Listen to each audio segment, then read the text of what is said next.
अस्सलाम वालेकुम दोस्तों, छा हाल आहे? ख़ुशि ख़ैर ठीक ठाक, उमेद आहे ख़ुशि हूंदव। मां तव्हांजो पंहिंजो गाइब बलोच अव्हां सां मुख़ातिब आहियां अॼु जे विलाक में। उमेद आहे अव्हां बि ख़ुशि हूंदव।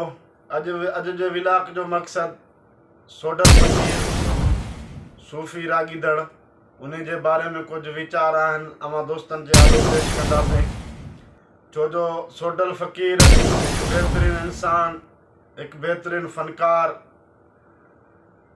आहे ऐं रहियो आहे, पर उनजो माज़ी छा हुयो उहो तव्हां सभिनि जे आॾो आहे ऐं हींअर उहो कहिड़े हालतनि में गुज़ारे थो उहो बि अव्हां दोस्तनि जे आॾो आहे।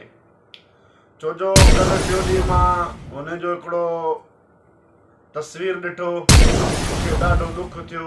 हुनजो वीडियो बि ॾिठो, तमामु ॾुखु थियो। छो जो हुनजो जवानी हुयो, हज़ारे माण्हू जो इंतज़ारु कंदा हुया, हज़ारे माण्हू हुनजे मिलण लाइ बेताब हुया। ऐं MNA चओ, MPA चओ, सरदार चओ, वॾेरा चओ या वॾा माण्हू चओ या ज़मींदार चओ, इहे सभई वेही करे इंतज़ारु कंदा हुया सोडल फ़क़ीर केॾी महिल ईंदो, अची राॻ ॻाईंदो, असां ॿुधंदासीं ऐं दिलि खे ख़ुशी महसूसु कंदासीं। छो जो हे वक़्तु जो पहियो आहे, घुमंदे देरि नथो थिए। कॾहिं त इंसान जवानी में आहे, कॾहिं पीरी में आहे। हींअर सोडल फ़क़ीर जो जवानी पीरी में अची वई ऐं हींअर पीरी में ई आहे।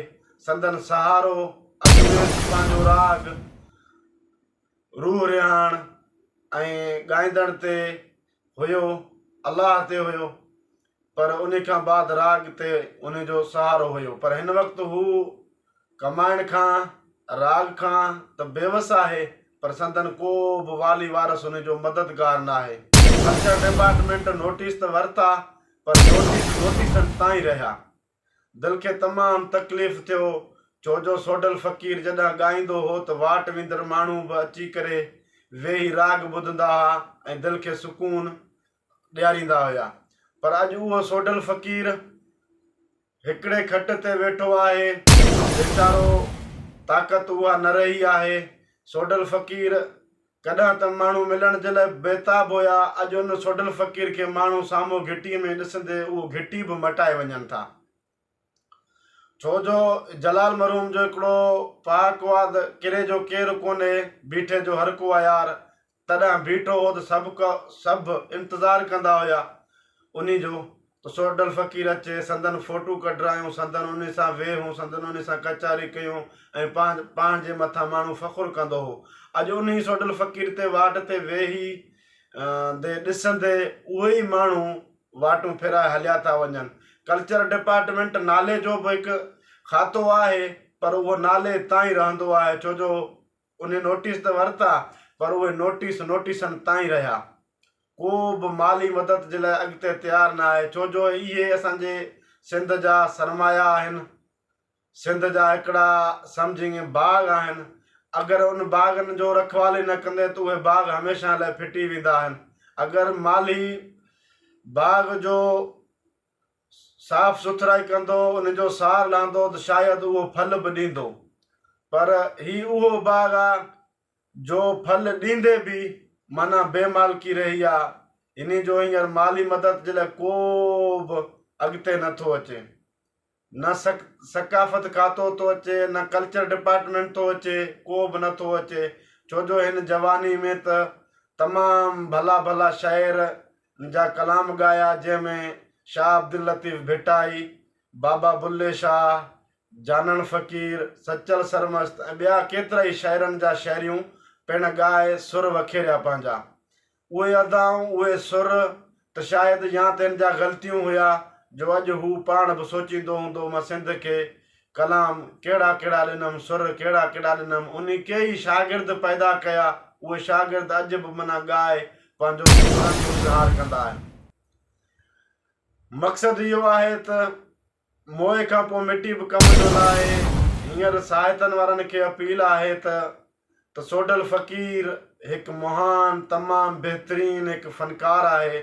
शायदि सोडल फ़क़ीर हिकु ॿिए मुल्क में हुजे हा त उहो उन जे पोयां गार्ड हुजनि हा, उन जा पंहिंजा स्टूडियो हुजनि हा, उन जो पंहिंजो पघार हलंदड़ हुजे हा।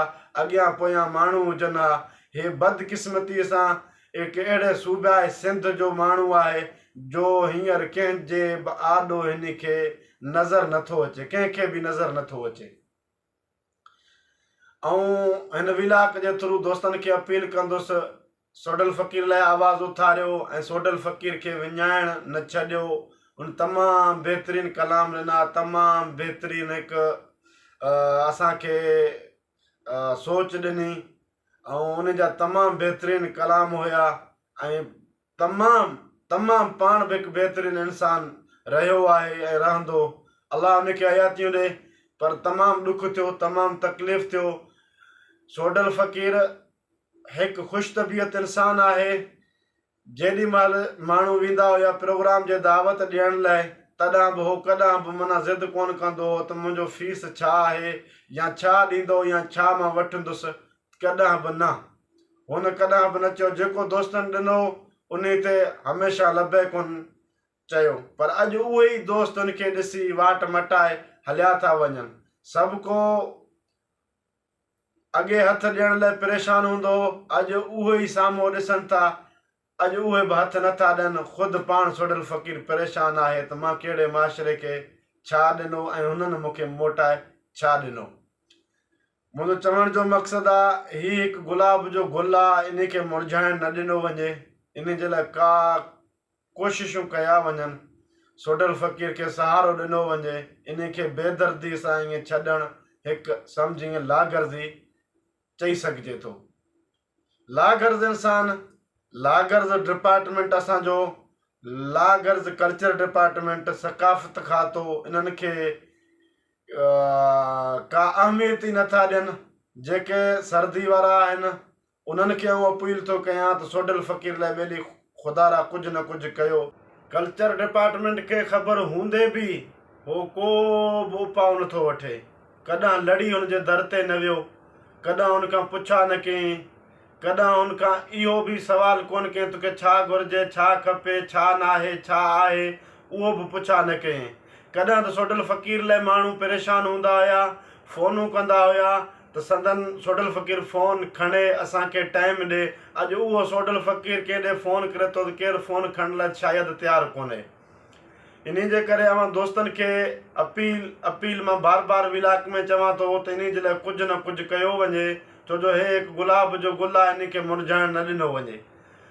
सोडल फ़क़ीर कॾहिं त वेही इंतज़ारु माण्हू कंदा हुया सोडल फ़क़ीर लाइ। अॼु उहो सोडल फ़क़ीर घटियुनि में वाजाईंदो आहे, रोड रस्तनि ते नज़र ईंदो आहे। शायदि को न को सहारो अचे, को न को अची मदद करे, माली मदद करे। उनखे आहे त माली मदद जो ज़रूरत, पर शायदि कोई वस वारो हिन जो माली मदद लाइ तयारु न आहे, को बि सहारो ॾियण लाइ तयारु कोन्हे। इन करे अवां दोस्तनि खे मां इहो गुज़ारिश विलाक में बार बार कयां थो त सोडल फ़क़ीर लाइ आवाज़ उथारियो, सोडल फ़क़ीर खे ईअं न छॾियो वञे, छो जो ही असांजो सिंध जा सरमाया आहिनि। अलाह पाक उन्हनि खे ज़िंदगी ॾे, हयाती ॾे। मां पहिरियां बि इहो लफ़्ज़ चयो आहे त मोए खां पोइ मिटी बि कम जो न आहे उन शख़्स जो। त वधीक अवां दोस्तनि जे आॾो मां छा बयानु करे छा बयानु कयां।